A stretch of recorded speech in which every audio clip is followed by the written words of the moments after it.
இப்படி எவனா ஒரு சிக்கனாதான் நாங்க சார்னே பேர் எடுக்க முடியும். Yes sir. ஸ்பீக்கர் சின்ன ஸ்பீக்கர் என்ன கோதண்டா, எனக்கு மேல் எடுத்து ஒரே கம்ப்ளைண்ட் கோதண்டா. உங்களுக்கா? ஆமா சார், நீங்க பண்ற வேலையை கம்ப்ளைண்ட் வராம என்ன வரும் கோதண்டா? சொல்லுங்க சார்.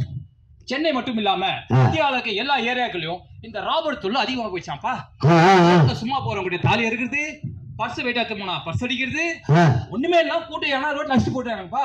இந்த மாதிரி ரவுடி சட்டை லிமிட் குள்ள யாரும் இருக்க கூடாதுன்னு சொல்லிட்டு சட்டத்தை ரொம்ப டைட் ஆக சொல்லி கவர்மெண்ட் ஆஃப் இந்தியால இருந்து கால் பண்ணி பிரஷர் பண்றாங்கப்பா.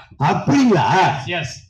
சொல்லுங்க சார், உங்களால எத்தனை பேர் கைது பண்ண முடியும்? தெரியல, நம்ம டார்கெட் படி 10 பேர் பிடிக்கிறோம். கவலையே படாதீங்க, உங்களை மாதிரி நான் லூசு கிடையாது. 2 பேர் ஆல்ரெடி பிடிச்சு வச்சிருக்கேன். Kodanda yes sir. உங்களுடைய கடமை உணர்ச்சி நான் பாராட்ட கோதண்டா. அதுக்கு முன்னாடி இன்னைக்கு ஒரு அற்புதமான ஒரு விழாக்கு வந்திருக்கோம் கோதண்டா. நம்ம சிறப்பு விருந்தினர்கள் வந்திருக்காங்க, அவங்க வெல்கம் பண்ணி அப்புறம் பேசுவோமா? Okay sir. வா வெளியே வா. டேய்